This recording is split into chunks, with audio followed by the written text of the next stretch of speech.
మీరు కనుక channel first time visit చేస్తుంటే ఇప్పుడు కింద ఉన్న red colour subscribe button click చేసి పక్కన వచ్చిన బెల్ ఐకాన్ ఆల్ అనే బెల్ ఐకాన్ క్లిక్ చేయండి ఫ్రెండ్స్. నేను నోటిఫికేషన్ ఎప్పటికప్పుడు పొందగలరు ఫ్రెండ్స్. హాయ్ హలో అందరికీ నమస్తే, welcome to my channel PR academy. మన పిఆర్ అకాడమీలో ఏపీ ఎండోమెంట్కి సంబంధించినటువంటి అన్ని రకాలమైనటువంటి అప్డేట్ ఇన్ఫర్మేషన్ అందిస్తూ ప్రతి ఒక్క పర్సన్కి ప్రిపరేషన్ ప్లాన్, ప్రిపరేషన్ టిప్స్ అయితే అందిస్తున్నాం.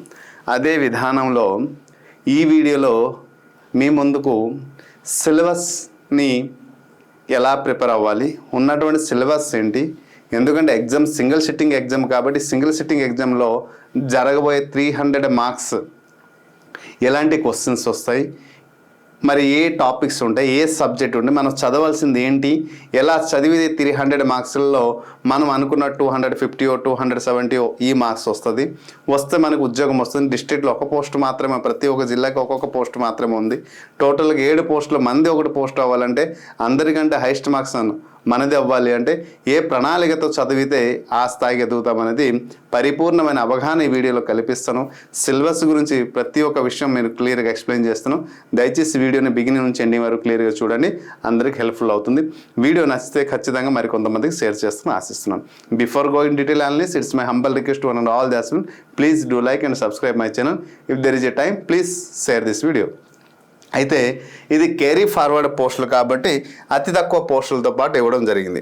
మరి అతి తక్కువ పోస్టులు ఉన్నప్పటికీ కూడా మనకి ఎందుకంటే ఇప్పుడు సిలబస్ అప్లై చేయండి, సిలబస్ ప్రిపేర్ అవ్వండి అంటే రేపు మనకి రాబోతున్నట్టు 104 పోస్టులకి ఇవి ఒక మోక్ టెస్ట్ లాంటిది, ఇవి ఒక మోక్ ప్రాక్టీస్ లాగా, ఇది ఒక నెట్ ప్రాక్టీస్ లాగా. ఇప్పటి నుంచి మీరు ఒక ప్రిపరేషన్ అనేది మొదలు పెడితే ఆ స్థాయికి వెళ్ళేటప్పుడు సంపూర్ణంగా అవుతారు. భగవంతుడి దయ వల్ల మీరు పడే కష్టానికి తగ్గట్టు గుర్తింపు వచ్చి ఎగ్జామ్లో కానీ ప్రతి ఒక్క క్వశ్చన్ ఎగ్జామ్ రాస్తే ఇక్కడే జాబ్ వచ్చేస్తుంది, అక్కడ వరకు వెళ్ళాల్సిన లేదు. కాదు కూడదు ఏదైనా చిన్న మిస్టేక్ జరిగితే ఖచ్చితంగా ఈ 104లో ఒక పోస్ట్ మీద అవుద్ది. ఎందుకంటే ఇంత సంకల్పంతో మీరు చదువుతారు కాబట్టి. మరి దాని గురించి మనం క్లియర్గా తెలుసుకుందాం. జనరల్ స్టడీస్, మెంటల్ ఎబిలిటీ టోటల్గా 150 క్వశ్చన్స్ ఉంటాయి, 150 marks. Each question caries 1 marks. అలాగే హిందూ ఫిలాసఫీ అండ్ టెంపుల్ సిస్టంలో 150 క్వశ్చన్ ఉంటుంది, 150 marks. So paper 1, paper 2, morning paper 1 అవుతుంది, ఆఫ్టర్నూన్ పేపర్ 2 అవుతుంది. ఈచ్ పేపర్కి 2.5 hours అయితే 2.5 hours ఎగ్జామ్ అయితే డ్యూరేషన్ ఉంటుంది ప్రతి ఒక్క దానికి. సో టోటల్గా ఇక్కడ మనకి ఈచ్ పేపర్ 150 అయినప్పుడు టోటల్గా ఎంత అవుతుంది, 300 మార్క్స్కి అయితే ఎగ్జామినేషన్ ఉంటుంది. ఈ 300 మార్క్స్కి 1/3 నెగటివ్ అయితే ఉంటుంది. ఓకే, ఇప్పుడు జనరల్ స్టడీస్లో ఏంటంటే చదవాలి, హిందూ ఫిలాసఫీ అండ్ టెంపుల్ సిస్టమ్లో ఏంటి చదవాలి క్లియర్గా నేను ఎక్స్ప్లెయిన్ చేస్తాను. బిఫోర్ గోయింగ్ టు డీటెయిల్ అనలిట్స్, మనం పిఆర్ అకాడమీ నుంచి మనం అందిస్తున్నటువంటి కోర్స్ ఏంటంటే పేపర్ 1, పేపర్ 2 కలిపి. సో కంప్లీట్గా వీడియోస్ ఉన్నాయి, అలాగే మెటీరియల్స్ ఉన్నాయి. పేపర్ 2కే ప్రజెంట్ మెటీరియల్ ఉన్నాయి, పేపర్ 1 ఇంకా చేయలేదు, చేస్తున్నాము. టెస్ట్ సిరీస్ కూడా పేపర్ 1, పేపర్ 2 కలిపి నియర్లీ ఇప్పటికీ 60,000 అయితే అప్లోడ్ చేయడం జరిగింది. 60,000 అయితే అప్లోడ్ చేయడం జరిగింది. అతి త్వరలో ఇంకా పెరుగుతుంది. ఓకే, ఓన్లీ పేపర్ 2కి అయితే 20,000 అయితే అప్లోడ్ చేయడం జరిగింది. పేపర్ 2కి అయితే 20,000 క్వశ్చన్స్ అప్లోడ్ చేయడం జరిగింది. దీంట్లో చూడండి ఎలాగా రామాయణంలో ఉన్నటువంటి టోటల్గా రామాయణంలో 7 కాండాలు ఉంటే 7 కాండాలకి సపరేట్గా టెస్ట్ ఉంటుంది. అలాగే మహాభారతంలో 18 పర్వాలు ఉంటాయి, 18 పర్వాలకు సంబంధించినటువంటి టెస్ట్ సిరీస్ ఉంటాయి. ఇలా టోటల్గా ఇప్పటి వరకు అయినవి. తర్వాత ఇంకా టెస్ట్ సిరీస్ అనేది అధికంగా పెడుతున్నాం. అలా 12 చాప్టర్లో 12 చాప్టర్ కూడా టెస్ట్ సిరీస్ పెట్టాము. అలాగే ఒక ఫర్ ఎగ్జాంపుల్ వీడియోస్ అయితే ఎలా ఇస్తున్నామంటే చూడండి, ఇప్పుడు రామాయణం తీసుకుంటాం అనుకోండి, రామాయణంలో మొత్తం 7 కాండాలు ఉన్నాయి, 7 కాండాలకి వీడియోస్ ఉంటాయి. అలాగే రామాయణంలో ఉన్న ప్రదేశాలు, ప్రాంతాలు ప్రతి ఒక్క దాని గురించి వీడియోలు అయితే కంప్లీట్ క్లాస్ అయితే మేము అందించడం జరుగుతుంది. అతి తక్కువ ధరకే మెటీరియల్ ఏ రూపంలో ఉంటుంది అంటే ఈ స్థాయిలో మా మెటీరియల్ ఉంటుంది. ఇది క్లియర్గా అనిపిస్తుంది. అయితే ఈ మెటీరియల్ అనేది ప్రింట్అవుట్ ఆప్షన్ అయితే లేదు, డౌన్లోడ్ చేసి మొబైల్లో చదువుకోవచ్చు, సిస్టమ్ ద్వారా అయితే చదువుకోవచ్చు. రైట్, ఇప్పుడు సిలబస్ కోసం మనం మాట్లాడదాం, ప్రతి ఒక్క దాని గురించి క్లియర్గా తెలుసుకుందాం. రైట్, సెక్షన్ 1 అనేది ఈ general studies and mental ability టోటల్గా ఎన్ని మార్క్స్ అన్నామో 150 మార్క్స్. మరి 150 మార్క్స్కి మనం 150 మార్క్స్ మనది ఎన్ని మార్క్స్ వస్తుంది మన ఒక ప్రిపరేషన్ బట్టి ఉంటుంది. ఫస్ట్ వన్ జాతీయ మరియు అంతర్జాతీయ ప్రాముఖ్యత కలిగినటువంటి సంఘటనలు. So national events of national and international importance. తర్వాత current affairs, okay, international, national, regional. So current affairs, GK current affairs, events of national and international importance అనేది ఇవన్నీ కూడా జీకే కింద వస్తుంది. నెక్స్ట్ కరెంట్ అఫైర్స్ అనేది నేషనల్ చదువుకోవాలి, plus and regional, international, national and regional, ఈ 3 భాగాలు చదువుకోవాలి. ఎన్ని మంత్స్ కరెంట్ మంత్స్ చదవాలి కరెంట్ అఫైర్స్ అంటే ఎగ్జామ్ జరిగే బిఫోర్ 6 months, మ్యాక్సిమం 6 months, ఓకేనా. మినిమం చదివితే 4 months అయితే చాలు, వాటి నుంచి కవర్ అయిపోతుంది.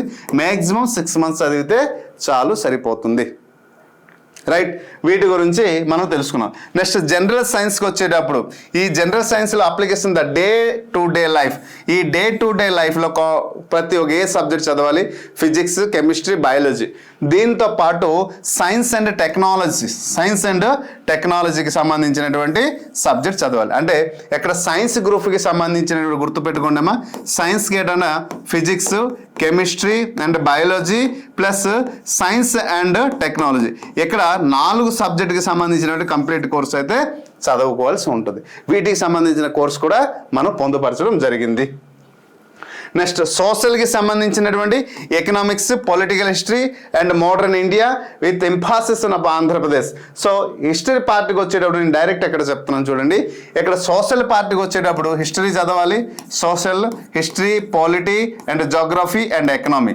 సో వీటితో పాటు ఏపీ హిస్టరీ చదువుకోవాలి, ఏపీ జోగ్రఫీ చదువుకోవాలి and AP economy. So Indian history, Indian polity, Indian geography, Indian ఎకనామీతో పాటు ఏపీ హిస్టరీ, ఏపీ జోగ్రఫీ ఇవి కూడా చదువుకోవాలి. సో దాని గురించి ఎక్కడ total Indian polity, economic development, physical geography ఇవన్నీ ఉంటాయి. సో దీంట్లో పర్టికులర్ ఏ టాపిక్ చదవాలి, ఇప్పుడు ఫర్ ఎగ్జాంపుల్ హిస్టరీ ఉందో, ఎన్సెంట్ ఉంటుంది, మోడర్న్ ఉంటుంది, మీడియవల్ ఉంటుంది. మరి దేనిపైన ఎక్కువ ప్రాధాన్యత ఇవ్వాలి, మోడర్న్ హిస్టరీ పైన ప్రాధాన్యత ఇవ్వాలి. ఇలా ప్రతి ఒక్క టాపిక్ పైన ఒక్కొక్క వీడియోలో దాని గురించి టాపిక్స్ ఏ చదవాలి, ఏ టాపిక్స్ అయితే సరిపోతుందనేసి నేను ఇంకొక వీడియోలో క్లియర్గా ఎక్స్ప్లెయిన్ చేస్తాను. జనరల్ స్టడీస్ ఒకటి, పేపర్ 2కి సంబంధించి సపరేట్ వీడియో చేసి మీకు క్లియర్గా ఎక్స్ప్లెయిన్ చేస్తాను. Next disaster management. ఏంటమ్మా, డిజాస్టర్ మేనేజ్మెంట్ కూడా చదువుకోవాల్సి ఉంటుంది. Disaster management and sustainable development, okay, sustainable development, ఇవి టోటల్గా 10 టాపిక్స్. ఇవి 10 టాపిక్స్, ఓకే. ఇంకా 2 ఏంటి ఉన్నాయి, రీజనింగ్. సో రీజనింగ్ నుండి కూడా చదువుకోవాల్సింది. నెక్స్ట్ మనం గమనించాల్సింది ఏంటంటే టోటల్గా మనం సోషల్ పార్ట్ నుంచి ఒక 4, సైన్స్ పార్ట్ నుంచి 4, 8. ఇక్కడ డిజాస్టర్ మేనేజ్మెంట్ తర్వాత, ఓకే, ఇక్కడ డిజాస్టర్ మేనేజ్మెంట్ కూడా మనం చదవవలసింది. చూడండి ఇక్కడ కూడా క్లియర్గా నేను మెన్షన్ చేశాను. డిజాస్టర్ మేనేజ్మెంట్తో పాటు, ఓకేనా, సస్టైనబుల్ డెవలప్మెంట్ కూడా చదువుకోవాల్సింది. ఇలా టోటల్గా సైన్స్ బ్యాక్గ్రౌండ్ నుంచి 4, సోషల్ బ్యాక్గ్రౌండ్ నుంచి 4, తర్వాత ఇవి ఎక్స్ట్రా ఏంటంటే ఎక్స్ట్రాగా మనకు ఇక్కడ 2 కనిపిస్తుంది. ఏంటంటే సార్, డిజాస్టర్ మేనేజ్మెంట్ ఒకటి, సస్టైనబుల్ డెవలప్మెంట్ ఒకటి, ఈ 2 టోటల్గా ఇలా 10 సబ్జెక్టులు. ప్లస్ ఇక్కడ సోషల్కి వచ్చేటప్పుడు ఇంకా 3 యాడ్ అవుతుంది. అంటే ప్లస్ 10 ప్లస్ 3 13. దీంతో పాటు ఇంకొక సబ్జెక్ట్ ఏంటి ఉంటుంది అంటే రీజనింగ్ ఉంటుంది. సో రీజనింగ్ ఉంటుంది. రీజనింగ్ అనేది ఇక్కడ టోటల్గా 14 సబ్జెక్టు చదువుకోవాల్సి ఉంటుంది. ఓకే, ఇంకా ఉన్నాయి. రీజనింగ్లో డాటా అనలిస్ట్, ఓకేనండి, రీజనింగ్లో డాటా అనలిస్ట్ గురించి, ఓకే. నెక్స్ట్ ఇక్కడ బైఫర్కేషన్ ఆఫ్ ఆంధ్రప్రదేశ్. సో ఇక్కడ బైఫర్కేషన్ ఆఫ్ ఆంధ్రప్రదేశ్ ఇది కూడా అంటే మనం ఇప్పుడు చెప్పినటువంటి సోషల్ బ్యాక్గ్రౌండ్, సైన్స్ బ్యాక్గ్రౌండ్, ఇలా 3, ఈ రీజనింగ్ ఒకటి ప్లస్ ఇది ఒక 3, టోటల్గా ఇలా మొత్తం చదివితే ఇక్కడ టోటల్గా 150 మార్క్స్ ఉంటాయి. ఎన్ని సబ్జెక్ట్ చదివితే ఇక్కడ 150 మార్క్స్ వస్తుంది. అయితే దీనికి ఎంత ప్రాధాన్యత ఉంటుందో దానికి ఇంకొక ప్రాధాన్యత ఏంటంటే పేపర్ బి పార్ట్ 2. ఇది మీకు ఏంటంటే స్కోరింగ్ పెంచడానికి ప్రతి ఒక్క సబ్జెక్ట్ నుంచి 150 మార్క్స్ అయితే ఇక్కడ దాదాపు 15 సబ్జెక్టులు చదివితే 150 మార్క్స్. ఎలా సార్, సైన్స్ బ్యాక్గ్రౌండ్ నుంచి 4, సోషల్ బ్యాక్గ్రౌండ్ నుంచి 4, ఎలాగా, తర్వాత జీకే కరెంట్ అఫైర్స్ నుంచి 2, తర్వాత disaster management, okay, sustainable development 2, ఓకేనండి, తర్వాత రీజనింగ్ 1. ఇక్కడ మనం క్లియర్గా తెలుసుకున్నాం. Plus AP history, geography, okay, economy ఇది ఒక 3, ఓకే, టోటల్గా ఎన్ని 10 + 15 అక్కడ 16 సబ్జెక్టులు. ఓకే, ఇలా 16 సబ్జెక్టులు మనం చదివితే ఇక్కడ 150 మార్క్స్, కేవలం ఒకే ఒక్క సబ్జెక్ట్ చదివితే 150. అయితే ఇక్కడ స్కోరింగ్ అనేది మనకు ఎక్కువ రావడానికి డిఫరెంట్ కాంపిటేటివ్ ఎగ్జామినేషన్లో మనం వాటి గురించి జనరల్ స్టడీస్ గురించి అవగాహన ఉంది కాబట్టి ఇప్పుడు మనం ఏమైనా ఒక సబ్జెక్టులో ప్రత్యేకమైన దృష్టి చూపించాలి అంటే ఇది Hindu philosophy and temple system. ఇది ఎలా చదవాలి, దీంట్లో ముందు సిలబస్ గురించి అవగాహన పొందిన తర్వాత ప్రతి ఒక్క టాపిక్ నుంచి ఏ సబ్జెక్ట్ నుంచి ఎన్ని మార్క్స్ వస్తుంది ఏంటని ఫర్దర్ వీడియోలో, ఏ టాపిక్ నుంచి ఎన్ని మార్క్స్ వస్తుంది ఫర్దర్ వీడియోలో సపరేట్గా నేను చేస్తాను కదా, దాంట్లో మీకు అవగాహన కల్పిస్తుంది. ఇప్పుడు సిలబస్ మాత్రమే చూపిస్తున్నాను, right. So first one is the Ramayanam అనేది మనం చదువుకునేటప్పుడు రామాయణంలో ఉన్నటువంటి బేసిక్ నాలెడ్జ్ అండ్ క్యారెక్టరిస్టిక్స్, రామాయణంలో ఉన్నటువంటి వివిధ పాత్రల గురించి చదువుకోవాల్సింది. సో దీనిపైన మౌలికమైనటువంటి పరిజ్ఞానం ప్రతి ఒక్కరికి ఉండాలి, బేసిక్ నాలెడ్జ్ ఖచ్చితంగా ఉండాలి. మరి రామాయణంలో ఉండే పాత్రలు చదివినటువంటి వివిధ కాండాలు ఉన్నాయి, మొత్తం 7 కాండాలు ఉన్నాయి. సో అరణ్యకాండ, అయోధ్యకాండ, కిష్కింధకాండ, సో ఉన్నటువంటి టోటల్ కాండలు ఏవైతే 7 కాండలు ఉన్నాయో, సో ఉన్నటువంటి టోటల్ 7 కాండల పైన సంపూర్ణమైన అవగాహన ఎంత అవసరం ఉంటుందో ఈ 7 కాండలతో పాటు పాత్రలు, ఎక్కడ రామాయణంలో పాత్రలు రాముడు, సీత, లక్ష్మణుడు, అలాగే భరతుడు, శత్రుఘ్నుడు, దశరథుడు, జనక మహర్షి, అలాగే వాల్మీకి, సో ఈ ప్రతి ఒక్క ఉన్నటువంటి ఆంజనేయ స్వామి, రావణాసురుడు, ప్రతి ఒక్క క్యారెక్టర్ దాదాపు ఒక 23 క్యారెక్టర్స్ వస్తాయి. మొత్తం 23 క్యారెక్టర్స్, వాటి గురించి కూడా మన సంపూర్ణమైన అవగాహన. అలాగే ప్రదేశాల గురించి కూడా, ఇప్పుడు రామాయణంలో ఉన్నటువంటి అనేక ప్రదేశాలు ఉన్నాయి, దాదాపు 22 ప్రదేశాల పేర్లు ఉంటాయి. సో ఆ ప్రదేశాలు ఫర్ ఎగ్జాంపుల్ అయోధ్య కానీ, జనకపూర్ కానీ, ప్రతి ఒక్క దాన్ని ఒక్కొక్క రాజుకి ఒక్కొక్క ప్రాంతంలో ఉంటుంది. ఇప్పుడు మా రావణాసురుడు ఉంది, లంక. సో అలా ఆ ప్రదేశాల గురించి కూడా చదువుకోవాలి. తర్వాత దీని గురించి చదువుకున్న రాజు వంశాలు ఏవైతే ఉంటాయో ఈ రాజు వంశాల గురించి చదవాలి. ఇప్పుడు ఇక్ష్వాకు వంశం ఉంటుంది, తర్వాత దశరథుడి ఇక్ష్వాకు వంశం అయితే జనకు మహర్షిది ఒక వంశం, అలాగే రావణాసురుడిది ఒక వంశం, ఒక్కొక్కరిది ఒక వంశం ఉంటుంది. ఆ వంశాల గురించి కూడా చదవాలి. రామాయణం ఎలా చదివితే రామాయణం సంపూర్ణమైన అవగాహన. అయితే ప్రతి ఒక్క టాపిక్ నుంచి ఎన్ని మార్క్స్ వస్తుంది ఏంటి అనేది ఫర్దర్ వీడియోలో అయితే నేను ఎక్స్ప్లెయిన్ చేస్తాను. నెక్స్ట్ మహాభారతంలో మనం తెలుసుకోవాల్సింది ఖచ్చితంగా ఇక్కడ 18 పర్వాలు ఉంటాయి. ఏంటుంటాయమ్మా? 18 పర్వాలు ఉంటాయి. ఈ 18 పర్వాల్లో అనేక రకాలమైనటువంటి డైనస్టీ రాజవంశాలు ఉంటాయి, మరియు పాత్రలు ఉంటాయి. సో వేరియస్ పాత్రలు ఉంటాయి, ప్రదేశాలు కూడా ఉంటాయి. దాదాపు ఇక్కడ 60 మంది పాత్రలు వస్తాయి, 60 మంది క్యారెక్టర్స్ వస్తాయి. అలాగే ఒక 30 వరకు ప్రాంతాలు వస్తాయి. అలాగే రాజవంశాలు ఒక 16 వస్తాయి. సో వాటన్నిటి గురించి కూడా ఇక్కడ సంపూర్ణమైన అవగాహన. అయితే కథ అనేది అలాగ వింటూ పోతే ఒక మహాభారతంలో ఉన్నటువంటి బిగినింగ్ నుంచి, మొదటి పర్వం నుంచి 18వ పర్వం గురించి సంపూర్ణంగా తెలుసుకుంటే, అలాగే క్యారెక్టర్ తెలిసేసుకుంటే చాలు, మహాభారతం పైన మీకు సంపూర్ణమైన అవగాహన వస్తుంది. సో ఫర్ ఎగ్జాంపుల్ మహాభారతంలో అర్జునుడు ఉన్నాడు, ఆయన దగ్గర ఉన్నటువంటి అస్త్రాలు ఏ అస్త్రాలు ఉన్నాయి, ఎవరిని సంధించేటప్పుడు ఏ అస్త్రాన్ని ఉపయోగించాడు.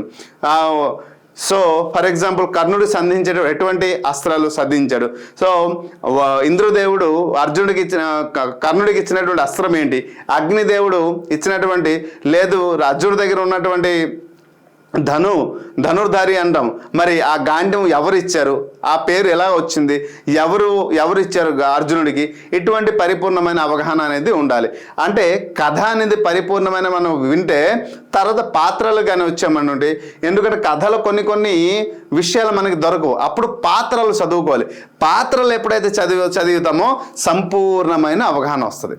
సంపూర్ణమైన అవగాహన వస్తే అక్కడ ప్రాంతాలు, ప్రదేశాలు, లేకపోతే రాజవంశాలు, ఇవన్నీ కూడా మీకు జ్ఞానం వచ్చేసి అప్పుడు ఏ తరహాలో మీకు బిట్ అడిగినా కూడా మీరు ఈజీగా ఆన్సర్ చేయగలుగుతారు. ఆ స్థాయి రావాలంటే మనకు ఖచ్చితంగా కథ అనేది సంపూర్ణంగా తెలుసుకోవాలి. ఈ సంపూర్ణంగా ప్రతి ఒక్క పిన్ పాయింట్తో సహా మనం వీడియోలో చెప్పడం జరిగింది, అలాగే మెటీరియల్ కూడా పొందుపరచడం జరిగింది. అలా ప్రతి ఒక్క పర్వం నుంచి క్వశ్చన్స్ కూడా నేను అందించడం జరిగింది. మినిమం ప్రతి ఒక్క పర్వం అట్లీస్ట్ ఒక 100 క్వశ్చన్స్ ముందు అప్లోడ్ చేద్దామనేసి 100 క్వశ్చన్ల 18 పర్వాల్లో 1800 అప్లోడ్ చేయడం జరిగింది. తర్వాత మళ్ళీ దానికి యాడ్ ఆన్ చేసుకుని వెళ్దాం. ముందు తర్వాత ఇంకా పాత్రలు ఉన్నాయి, ప్రదేశాలు ఉన్నాయి, చాలా ఉన్నాయి. సో వాటన్నిటి గురించి కూడా మనం అప్లోడ్ చేద్దాం. సో ఇవి మీకు సంబంధించినటువంటి టోటల్ మీకు చూడండి ఎక్కడ ప్రాంతాలు ప్రదేశాలు వీటిలో టెస్ట్ సిరీస్ ప్రతి ఒక్కదానికి ఇలా టెస్ట్ సిరీస్ అయితే ఉన్నాయి. వీలైతే మీరు కొంచెం జూమ్ చేస్తుండే, లేదు అంటే ప్లే స్టోర్కి వెళ్ళి పిఆర్ అకాడమీ అనే యాప్ డౌన్లోడ్ చేసుకున్న తర్వాత యాప్లో నేను ఎక్కడెక్కడ చూపించిన యాప్లో ఉందా లేదా చెక్ చేయండి. నచ్చితే కోర్స్ తీసుకోండి, ఖచ్చితంగా నచ్చి తీరుతుంది. ఎందుకంటే ఎంత అద్భుతమైనటువంటి కంటెంట్, ఎన్నో రోజులు దాదాపు 1 year పట్టింది మాకు, 1 year పట్టింది. సో 1 year ఒక 4 members టీచర్స్ కలిసి ప్రయత్నించి కంటెంట్ రెడీ చేసి పీపీటీ డిజైన్ చేసి అంత శ్రమిస్తే ఒక 1 yearలో ఈ స్థాయికి వచ్చాం మేము. చూడండి, సంవత్సరం అంతా అదే పనిలో ఉండడం వల్ల ఈ స్థాయికి రావడం జరిగింది. కాబట్టి ప్రతి ఒక్క పర్సన్కి యూస్ఫుల్ అవుతుంది. రైట్, రామాయణం తెలుసుకున్నాం, మహాభారతం తెలుసుకున్నాం. ఇక్కడ టోటల్గా ఈ హిందూ ఫిలాసఫీ టెంపుల్ సిస్టంలో 12 chapters ఉంటాయి. ఈ 12 chapterలో మొదటి చాప్టర్ రామాయణం అయితే, రెండో చాప్టర్ మహాభారతం అయితే, మూడో చాప్టర్ భాగవతం. ఈ భాగవతంలో ప్రతి ఒక్క పర్సన్ తెలుసుకోవాల్సిందా, భాగవతంలో శ్రీకృష్ణులు ఉన్నటువంటి టోటల్గా అవతారాలు ఎన్ని అంటే 10 అవతారాల గురించి తెలుసుకోవాలి. మరి అక్కడ స్కందాలు ఉంటాయి, స్కందాలు 12. ఈ 10 అవతారాలు మరియు స్కందాలు ఎన్ని ఉంటాయేమో 12 ఉంటాయి. మరి అక్కడ అవతారాలు 10 ఉంటాయి. ఈ 10 అవతారాలు స్కందాలు తెలుసుకుంటే భాగవతం అనేది సంపూర్ణంగా కంప్లీట్ అయిపోతుంది. సో ఎక్కడ కూడా కథ రూపంలో ఎక్కడ ఉన్నటువంటి ప్రతి ఒక్క కథ గురించి తెలుసుకుంటే చాలు. ఓకే, తర్వాత ప్రతిదైనా మౌలిక పరిజ్ఞానం, బేసిక్ నాలెడ్జ్, డెప్త్, సిద్ధాంతిలాగా మనం చదవాల్సిన అవసరం లేదు. బేసిక్ నాలెడ్జ్ అలా కథ చదువుకుని వెళ్ళిపోతే గుర్తుండిపోద్ది. అయితే స్టోరీ అయితే మనకి గుర్తుంటుంది, కానీ ఎక్కడ పర్సన్స్ నేమ్స్ అలాగే ప్లేస్ నేమ్స్ ప్లస్ వాళ్ళు వాడినటువంటి అస్త్రాలు, ఓకే, ఇవన్నీ కూడా గుర్తుండాలి అంటే మనం ఖచ్చితంగా క్లాస్ వినాల్సిందే. నెక్స్ట్ హిందూ పురాణాలు టోటల్ ఎన్ని ఉన్నాయో 18 పురాణాలు ఉంటాయి. టోటల్గా 18 పురాణాలు ఉంటాయి. బేసిక్ దానిపైన కూడా బేసిక్ నాలెడ్జ్ ఉంటే చాలు. మొత్తం 18 పురాణాలు ఉంటాయి. ఈ 18 పురాణాల పైన కూడా మనం సంపూర్ణమైన జ్ఞానం పొందాలి. రైట్, నెక్స్ట్ టెంపుల్ ఆగమనస్. సో మనం రామాయణం, మహాభారతం, భాగవతం అలాగే హిందూ పురాణాలు 4 క్లియర్. సో 5వది ఏంటంటే టెంపుల్ ఆగమనం.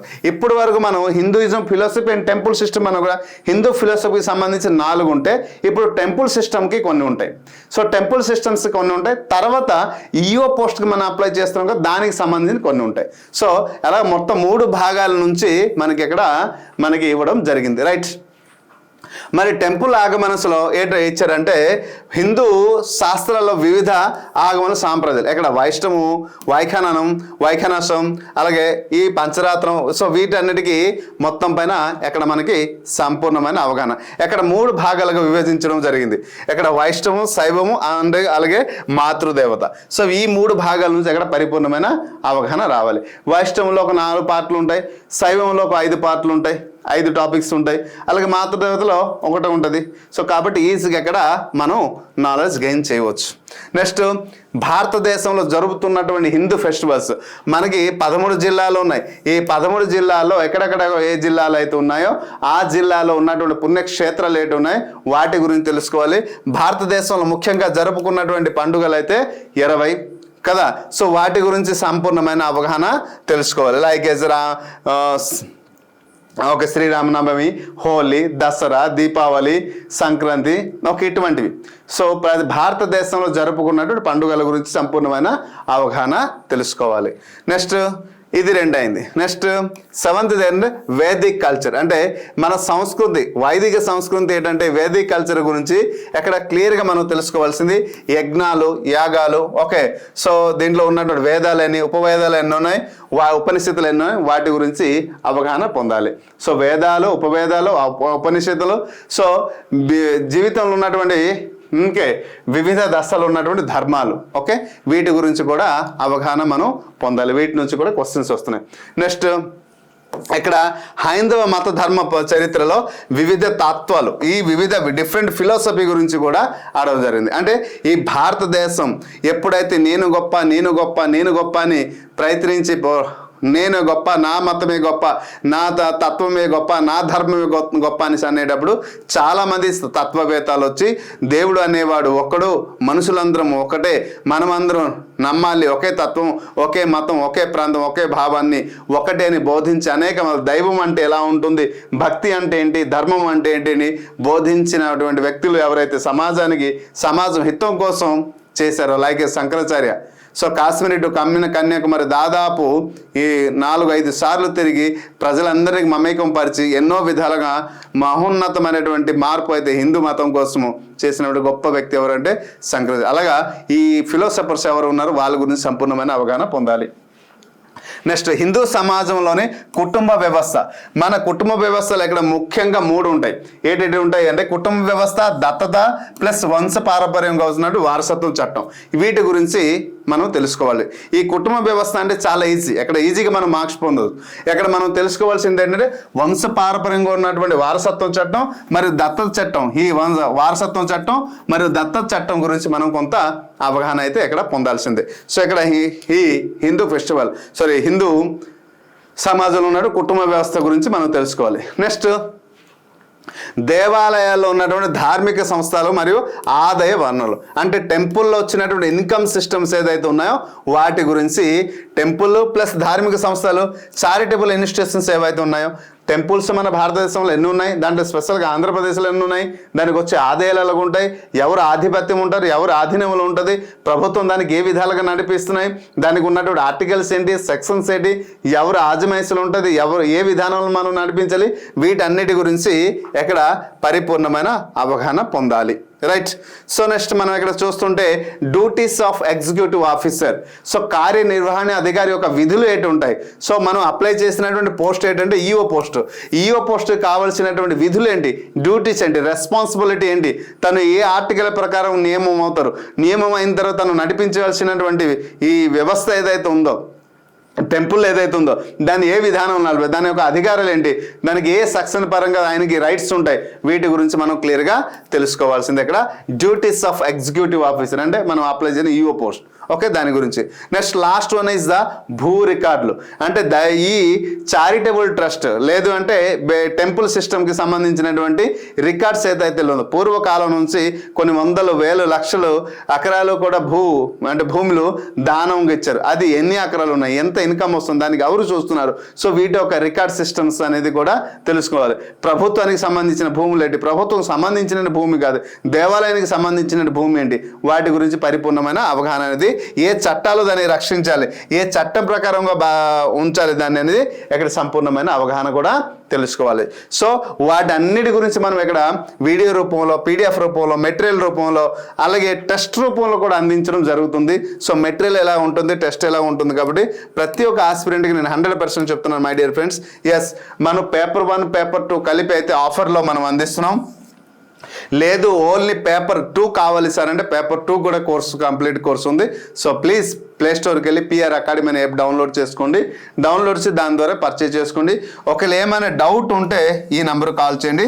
సో ఖచ్చితంగా నా వరకు నేను మీకు దాని గురించి మీ ఉన్నటువంటి డౌట్ అయితే నేను క్లారిఫై చేస్తాను. సో అప్లై చేయండి, ప్రిపరేషన్ మొదలు పెట్టండి. ఖచ్చితంగా మనం ఒక గ్రూప్ 2 స్థాయిలో మనం పొందాలి అంటే మినిమం ఒక 6 months టార్గెటెడ్ ప్లాన్ చేసుకుంటే ఖచ్చితంగా మనకు ఉద్యోగం వస్తుంది. This is the paper 1 and paper 2 syllabus. ఇంకా కొంచెం డీటెయిల్గా చెప్పాల్సి ఉన్నాయి. ఆ డీటెయిల్ పాయింట్స్ ఏంటో, ఏ టాపిక్ నుంచి ఎన్ని మార్క్స్ ఉందో ఫర్దర్ వీడియోలో నేను క్లియర్గా ప్రతి ఒక్క ఆస్పిరెంట్కి అయితే అర్థమయ్యే రూపంలో ఇంకొంచెం డీటెయిల్గా ఎక్స్ప్లెయిన్ చేయడానికి ప్రయత్నిస్తాను. సో ఇది సిలబస్ గురించి బేసిక్ నాలెడ్జ్ అయితే తెలుసుకున్నాం. ఫర్దర్గా ఇంకొంచెం డీటెయిల్ నాలెడ్జ్ తెలుసుకుందాం. సో ప్రతి ఒక్క రోజు ఈ ఎండోమెంట్ కోసం సంబంధించిన ప్రతి ఒక్క రోజు నేను వీడియో అయితే మీకు అందిస్తాను. కాబట్టి దయచేసి మన ఛానల్ని సబ్స్క్రైబ్ చేయండి. వీలైతే మన వాట్సాప్ గ్రూప్లో జాయిన్ అవ్వండి. అందరికీ హెల్ప్ఫుల్ అవుతుంది. ప్రతి ఒక్క పర్సన్కి ముందుకు వెళ్ళడానికి బాగుంటుంది. I hope you understand clearly. So video కానీ నచ్చింది అంటే ఖచ్చితంగా మరికొంతమంది షేర్ చేయండి. లేదా ఏమైనా క్వరీస్ ఉంటే కామెంట్ బాక్స్లో కామెంట్ చేయండి. నేను నా తరఫు నుంచి మీకు రిప్లై ఇస్తాను. Hope you understand clearly. Thank you. Hi friends, మీరు ఇక్కడ నా ఛానల్ ఫస్ట్ టైం విజిట్ చేస్తుంటే ఇప్పుడు కింద ఉంటుంది red colour subscribe button click చేయండి. పక్కన వచ్చేటువంటి బెల్ ఐకాన్ క్లిక్ చేస్తే నేను అందించే లేటెస్ట్ అప్డేట్ మీరు ఎప్పటికప్పుడు నోటిఫికేషన్ ద్వారా అయితే పొందగలరు ఫ్రెండ్స్. అలాగే నా యాప్ని కూడా డౌన్లోడ్ చేయండి ఫ్రెండ్స్. Thank you.